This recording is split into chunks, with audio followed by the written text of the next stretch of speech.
usulnya dari pesantren itu ya ada asal usulnya, yaitu dari Pujuk Asror, Pujuk Langkundi. Pujuk Asror, Pujuk Langkundi. Ya, Pujuk Asror itu nama di judulnya.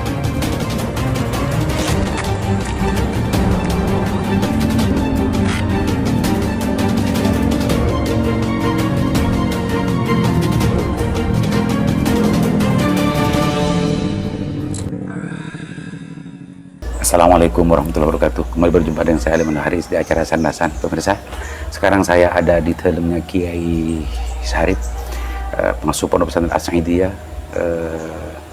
Arus Bahaya. Assalamualaikum Kiai. Waalaikumsalam warahmatullahi wabarakatuh. Mohon maaf Pak Kiai mengganggu istirahatnya Pak Kiai. Ya, tidak apa-apa demi umat. Awalnya Sandasan ini sebetulnya ingin banyak mengumpulkan cita-cita pesantren Pak Kiai. Sebelum Sandasan ini direkam, sempat ada cerita dari Pak Kiai tentang masalah asal-usul pesantren. Nah, ini lebih luas lagi. Ini yang dicari oleh saya sebetulnya. Mudah-mudahan cerita ini justru juga bisa berbagi cerita kepada masyarakat, khususnya warga NU dan umat Islam secara keseluruhan. Pak Kiai, sebetulnya sejarah awalnya, minasabikinal awalinnya pondok pesantren itu kenapa sekarang banyak di mana-mana, itu berawal dari mana dan seperti apa Pak Kiai? Ya, kalau yang saya tahu, yang sanadnya saya tahu, entah kalau yang baru-baru itu seperti pondok pesantren Tembangan, Sepeni, dan itu saya tahu. Kenapa? Karena asal usulnya dari pesantren itu ya ada asal usulnya, yaitu dari Pujuk Asror, Pujuk Langkundi. Pujuk Asror, Pujuk Langkundi. Ya, Pujuk Asror itu nama di judulnya Pujuk Langkundi. Dari Pujuk Langkundi tumbuh beberapa putra putri yang memimpin pondok pesantren, bahkan bukan hanya di Bangkalan, insya Allah ya di Indonesia. Yang saya tahu, yang saya tahu itu ya kayak di Tua Pote Sampang, itu termasuk turunan ada jalur dari Kiai Asror. Dan ya di mana orang tuanya memang termasuk jadi menantunya Ki Jazuli Tengkina. Ki Jazuli Tengkina itu kemudian turun ke Ki Hasan Iroki. Seperti di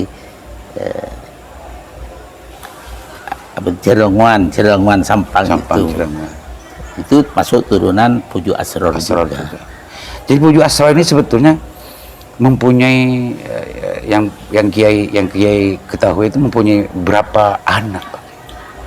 Nah, itu kurang, cuma tahunya saya yang dari putra yang namanya Asyik, bahkan yang turun ke Sena Holil, istrinya Ki Hamim itu saya juga tidak tahu namanya, itu dari istrinya Ki Hamim itu. Jadi kalau Asyik itu menurut cerita yang saya ketahui itu putranya, di mana Ki Asyik itu banyak putranya, diantaranya Ki Hasbullah itu. Nah, Ki Hasbullah itu wakilah lain dengan yang kembar Talha Talhes. Wakilah diantaranya Talha dan Talhes. Dan ada putranya lagi namanya Ki Rais, turun ke Kampe. Kemudian ada putranya lagi Ki Hasbullah, itu yang turun ke Sampang apa itu. Cucunya Ki Asror berarti kalau sudah cucunya Ki Asror berarti. Ya, cucunya Ki Asror. Cucunya Ki Asror. Jadi kalau yang dari Ki Rais ini turun di Kampe yaitu Nyai Fatona. Nah, dari Nyai Fatona itu turun kepada Ki Amin, Ki Hotib, Ki Nawawi, dan banyak lagi turunnya. Dan yang di Sampang yang Bangkalan. dari Sampang itu dari Hasbullah, dari Ki Abdul Rasid. Ki Abdul Rasid diambil menantu oleh Ki Jazuli Tatangoh, Propo Pamakasan. Propo. Wah, ini sampai ke Pamekasan juga. Iya, Pamekasan itu mempunyai keturunan nomor satu Nyai Raudhah. Di mana Nyai Raudhah itu punya putra Ki Bashir yang notabene banyak gurunya Dora Raspen itu. Ya, namanya masih paman. Dan nomor dua Nyai Azizah yang diketahui oleh Bangkalan, putranya Ki Mahsud Tuan dulu yang di Sepeni itu, putranya Nyai Azizah. Kemudian adiknya lagi Nyi Huzaimah yang ibunya Ki Hon Tabrani. Iya. Kemudian punya putra namanya Ki Hasan Iraqi yang sekarang putranya Ki Izzat Makki dan Midhat Madani. Semuanya jadi pengasuh pondok pesantren di Tok Pote di pesantren Ar-Haramain. Itu semua berawal dari Pujuk Asrar, Pujuk Langkundi. Pemirsa, Pujuk Langkundi ini yang belum tahu, kalau sudah pernah ziarah ke Maqbarah Syekh Namar Khalil di sebelah barat dayanya, di situ ada pemakaman Pujuk Langkundi, yang Pujuk Asrar ini yang diceritakan Pak Kiai. Ternyata cikal bakal dari pondok pesantren sebagian besar Madura dan Jawa, menurut Pak Kiai ini berawal dari situ. Kalau di Jawa Pak Kiai? Kalau di Jawa, yang ke Jawa itu yang namanya Kiai Yasin. Nah, Kiai Yasin itu punya putri namanya Nyi Aisyah yang ada di Cirebon. Kemudian punya putra Ki Abdul Malik yang sekarang Ki Mahrus Malik jadi pengasuh pondok pesantren Al Ihsan. Nah, kemudian yang Maimunah punya keturunan yaitu Ki As'ad Syamsul Arifin dan Ki Abdul Rahman. Kiai As'ad Sukorejo. Jadi Nyai Maimunah itu istrinya Ki Syamsul Arifin. Ya. Mempunyai putra Kiai As'ad. Ki As'ad punya putra Ki Fawaid. Nah, Ki Fawaid punya putri Neng Sari. Karena saudarinya Ki Fawaid itu namanya Nyai Zainiyah. Punya putra Ki Zaim yang sekarang jadi pengasuh itu. Mirsa, ternyata Kiai As'ad Sukorejo ini sanad biologisnya juga dari Bangkalan. Dari Bangkalan. Sanad keilmuannya dari Syekh Muhammad Khalil. Iya. Dan sanad biologisnya biologisnya Syekh Khalil. Dari Bangkalan ke Bangkalan lagi. Tapi Kiai As'ad itu kalau saya bilang Bangkalan dan Bangkalan. Kenapa gitu? Ya. Karena dari umminya juga ke Pujuk Asrar Bangkalan, yang dari Kiai Syamsul juga ke Air Mata. Ke Air Mata Resbejek. Ya, ke Mata Yasini di Asaidi ya. Di sana, karena yang namanya Kiai As'ad itu ben ke Haji Syamsul Arifin. Kiai Syamsul Arifin itu ke Ruham, abahnya ibunya Nyai Norsari. Nyai Norsari itu bin Kiai Ismail yang pengasuh pondok pesantren di Pamekasan itu, yang membina pondok pesantren bahkan dulu. Nah, Ismail itu bin Abdullah, Abdullah itu bin Nyai Romlah, Nyai Romlah itu bin Pujuk Kayu Agung Air Mata. Kembali ke Air Mata lagi. Itu silsilah itu saya diberi langsung oleh Kiai As'ad Syamsul Arifin. Bahkan bercerita Pujuk Kayu Agung ini, Cong, benih nyaman, Cong. Bentau punten Pujuk Kayu Agung dia culuki pola na mon malam mare esya dia masuk dekat pungkaan raja pahe tutup boleh puruh para sepuju keluar Akholwat dalam kak pungkaan utuh kengi buka di astana pah masuk ke dalam pah nang dalam dekat pungkaan dia, Cong, sapen dulu dibuat beduk. Apakah ada beduknya? Beduk Cong engki. Saya katakan ada beduknya, Kiai. Ya, yang di Masjid Air Mata sekarang ini. Anu katanya Kiai As'ad, kaju situng kan raja kan engki. Aja anu asal betung kan engki. Engki. Iya. Aja anu jaga dia, anu pujuk. Oh, saya sebeduk sebenarnya Masjid Kinton ini kan petilasan dari pujuk air mata tang. Ya, bukan pujuk Ratoipu tuh Lain cerita lagi. ya itu cuma Bangkalan putra putri Raja Bangkalan. Putri Bangkalan. Saya kinto saya pujuk air mata kita. Saya kinto saya kesebut Pujuk Kayu Agung. Pujuk Kayu Agung sekipur saya kemerdekaan itu. Dan sempat saya meremehkan, wong beduknya jelek. Ketika mau direnovasi ada tamu dari Jakarta, nggak tahu orang itu kayaknya ya punya kelebihan. Kiai, beduknya tak ganti sama dengan di Martajasa itu, Kiai, yang bagus. Itu kan 50 juta lebih, Kiai. Iya, ada apa-apa, Pak. Tapi ini diambil saya, iya. Kemudian setelah saya bongkar masjid, di atas beduk itu ada apa? Balok sekitar 4 kali 60 cm, besar sekali. Balok. Digantung di bawah itu. Kemudian dengan tukang itu, balok itu mau diprepeli, mau diambil. Ternyata balok itu jatuh 1 kali. Di bawahnya ada anak 3. Jadi andai kata kena, anak-anak itu menurut perkiraan pikiran mati. Tapi gimana?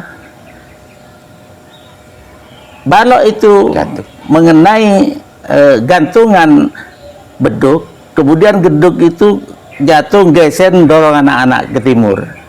Jadi beduknya selamat, anak-anak 3 itu selamat. Saya dan langsung saya telepon yang tadi yang mau ganti. Saya gagalkan. Kenapa, kayak sudah gitu aja gagalan? Kalau mau tahu datang ke air mata lagi gitu kan. Mungkin kasap dia. yang pingin memiliki beduknya ini. Iya, mungkin mempunyai kelebihan indera keberapa gini. Ini pemirsa, ini cerita menarik dan mungkin banyak yang tidak mendapatkan cerita ini, khususnya para pemirsa yang seumuran dengan saya dan tidak pernah sering untuk meminta lancang cerita kepada para kiai dan para masyayikh terhadap cerita-cerita sebelumnya, bahwa ternyata ada di luar benak kita, adalah pikiran kita bahwa pesantren-pesantren yang besar hari ini, baik di Madura dan di Jawa itu, menurut pengetahuan cerita dari Pak Kiai ini justru berawal dari Pujuk Rangkundih Kiai Asror yang makamnya ada sebelah barat dayanya Magbarok. Barat lautnya kalau makamnya. Barat laut, ya? Kalau sumbernya barat daya, beradaja. Benih beradaja kayak gitu. Barat laut mon masuk ke dalam istilah, masuk ke dalam ke laut. Oh, barat laut ya. Cara yang pahala patah itu kan barat Oke ya. Ini pemirsa yang penting untuk kita. Insya Allah nanti tim Sarasan akan mencoba untuk mencari kepada sumber-sumber yang lain terkait dengan urusan cerita dari Pak Kiai. Pak Kiai di Arosbaya ini ya sejak awalnya memang tetap di Arosbaya, lahir di Arosbaya dan tetap di sini Pak Kiai. Iya. Sampai Pondok As-Sa'idiyah ini Pak Kiai yang menjadi muassis tunggal atau memang ini meneruskan dari muassis-muassis sebelumnya Pak Kiai? Dari sebelumnya, sebab ya seperti cerita tadi, ya mungkin dari Pujuk Kayu Agung itu yang ngajar agama di sini. Kemudian turun. Kemudian saya ingat ada Juju Agung. Nah, tapi itu bukan Pujuk Kayu Agung, Juju Agung yang namanya Kedur Komar. Kiai Abdul Komar. Zul Komar. Kenapa Zul Komar itu? Zul Komar. Mungkin julukan juga. Zul Komar itu kan yang punya bulan. Ya. Karena beliau itu baca-baca walau gelap itu bisa melihat. Gitu. Lakob berarti Zul Komar. Zul Komar lakob. Jadi Zul Komar itu mempunyai menantu yang namanya Abdul Karim. Nah, di mana Abdul Karim itu bin Syaraf, notabene katanya dari Belega dari Pujuk Belega. Nah, Abdul Karim itu mukimin Mekah, yang dimana pada waktu itu setelah 10 tahun di Mekah baru datang istilahnya pinter holil. Pinter Holil. Pinter holil. Aubanyam, oke. Enggak, pinter itu kan Lora. Oh, Agus. oke. Pinter holil datang Jom. Itu yang menceritakan banyak keunikan Sona Holil. Oke. Jadi bilangnya lebih dulu Kidul Karim. Jadi yang membina pondok pesantren Saidiyah ini lebih dulu dengan yang di Tembangan.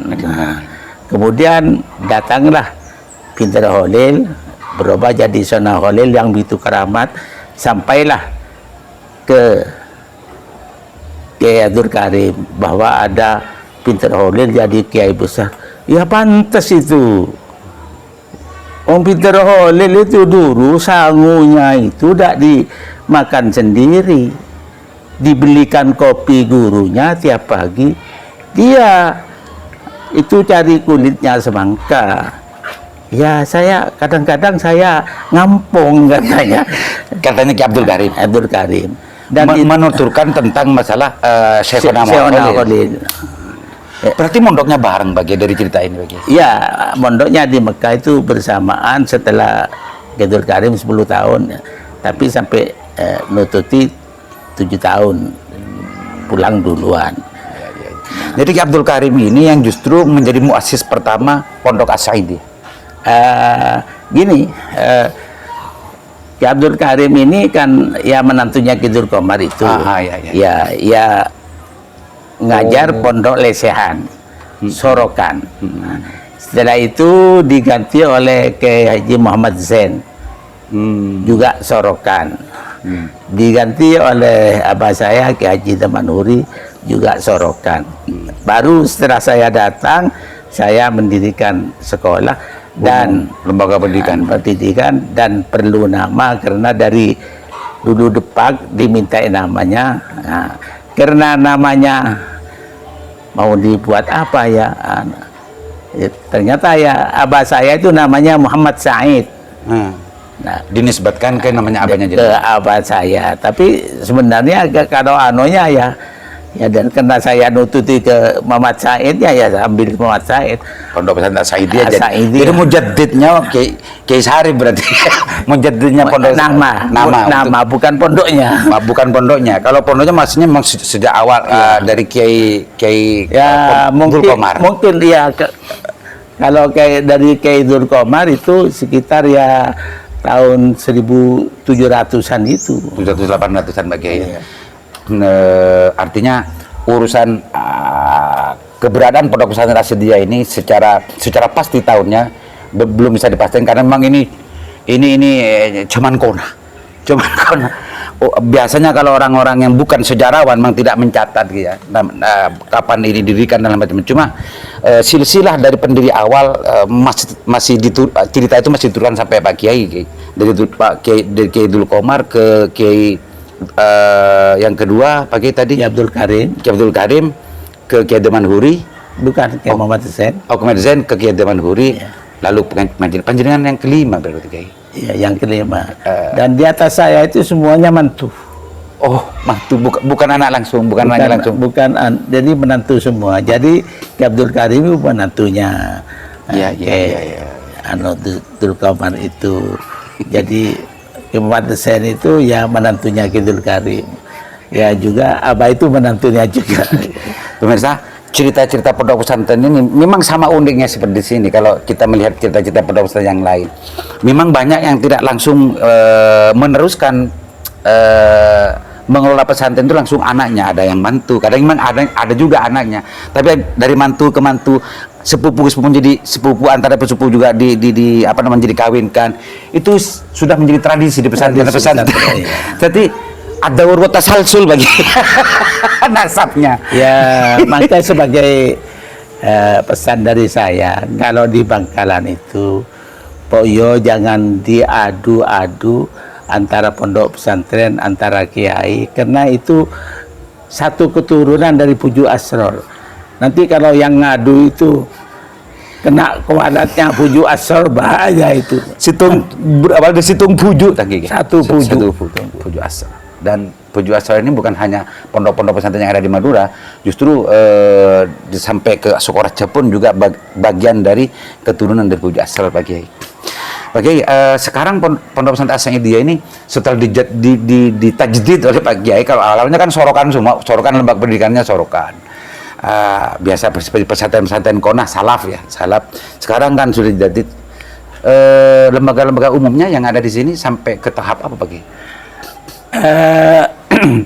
Di mulai tahun 2000-an itu ya sampai SMA, bahkan sampai menerima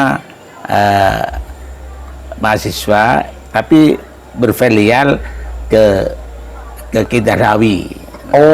Di sini sudah ada ruangan dan proses pembelajaran perguruan tinggi Pak Kiai? Iya, cuma setelah mengeluarkan mewisuda 5 kali. Sudah 5 kali Pak Kiai? Sudah 5 kali mewisuda, ternyata dari dikti dilarang. Ya. Jadi Kidahlawinya yang takut. Takut dicabut izin saya. Lah sekarang belum Pak Kiai, apa untuk dibentuk secara mandiri, tidak berafiliasi? Itu yang sudah beberapa kali usaha tapi selalu gagal. Oleh karena itu saya silakan, ada di Syana Khalil, ada di STKIP, dan saya kalau minatnya ada di Syana Khalil tetap saya suruh ke Syana Khalil biar nyambung anunya. Jadi lulusan As-Sa'idiyah yang sudah belajar dan lulus dari SMA dan Aliyah, kalau masih mau ingin melanjutkan studinya, karena di sini masih belum bisa karena kasus tadi itu, diarahkan ke pondok ke perguruan tinggi yang ada di Kabupaten Medan dan dipersilakan bagi dan alhamdulillah banyak yang dapat beasiswa diterima karena nilainya tinggi di UTM. Di UTM dan di YYN dulu itu yang namanya siapa? Winsa. Dan saya termasuk bagian dari bukan lulusan, pernah kuliah di sana. Dan juga takut saya suruh ke pondok pesantren Salafiyah Syafi'iyah Sukorejo. Ya kalau ada Ma'had Ali, ada Ma'had Ali. Memang banyak yang masuk di Ma'had Ali, diterima di Ma'had Ali. Karena Ma'had Ali dites itu masuk itu mulai dari takrib sampai Fathul Mu'in. Alhamdulillah anak-anak sini bisa masuk ke sana. Bahkan setelah sebelum masuk pernah mengikuti lomba secara nasional, dapat juara harapan. Siswa-siswa dan santri-santri As-Sa'idiyah. Iya. Jadi ini sebetulnya kalau pemirsa yang di luar Madura dan yang di Jawa ya, posisi sini agak mencolok masuk ke utara, semua gunung, Kuronil Kuro. Desa. Cuma setelah masuk ke sini sudah kota. Ya, perlu diketahui juga pondok pesantren Sidogiru pesantren kuno juga lagi. Tapi kalau dari Kiai Nur Hasan itu masih keturunan Pujuk Langkundi. Langkundi juga. Sidogiri. Jadi Kiai Nur Hasan bukan sekarang kan Kiai Nur Hasan. Ya. Kiai Nur Hasan di atasnya Kiai Abdul Jalil. Itu juga dari Langkundi. Ada keturunan nasab dari Pujuk Langkundi. Bukan ada, memang keturunannya. Iya, saya ini di luar para kiai, tapi saya punya senior di sana, memang salah satu Agus, sekarang menjadi ketua Partai Gerindra, Gus Sadat. Ini memang keturunan abahnya katanya dari Keramat Pak Kiai. Iya, Usman Anis. Oh iya, Usman Anis benar. Ini putranya Gus Sadat, ini senior saya di PMI dan sekarang ada di Jawa Timur Pak Kiai. Iya. Dan mungkin ini juga ada kaitannya dengan ini karena di Sidogiri juga Pak Kiai yang Gus Sadat. Iya, sudah ada ibunya dari Sidogiri. Jadi Usman Anis itu dari Keramat. Iya, Keramat. Sambung menyambung menjadi sambung jadi satu. Pak Kiai, terima kasih banyak. Barangkali ada hal lain yang ingin disampaikan Pak Kiai terkait dengan urusan cerita kepesantrenan dan juga tentang masalah isu kekinian, barangkali itu mau dikaitkan dengan berdirinya pesantren di Indonesia, khususnya di Kabupaten Bangkalan dan di Madura. Silakan Pak Kiai aturkan yang menurut Pak Kiai penting untuk diketahui oleh umat. Silakan Pak Kiai. Ya, Assalamualaikum warahmatullahi wabarakatuh. Saya mengharap kepada lora-lora, gus-gus, pinter-pinter, mas-mas, ya, itu jangan sampai terprovokasi dengan orang-orang yang mau menghancurkan hubungan antara gus-gus, lora-lora, pinter-pinter. Nah, dengan adanya teknologi canggih yang berperang di medsos itu, nah, kalau saya tadi pagi bahkan kepada beberapa grup, silakan WA apa saja, upload apa saja menurut kesenangan Anda, namun jangan sampai menjelek-jelekkan orang, memfitnah orang, itu tidak bagus itu, apalagi mengadu domba.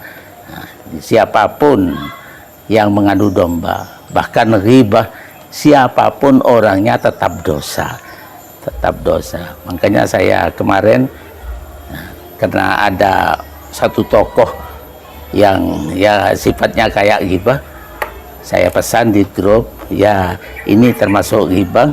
Jadi, undur ila maqal wala tandur ila mangqal.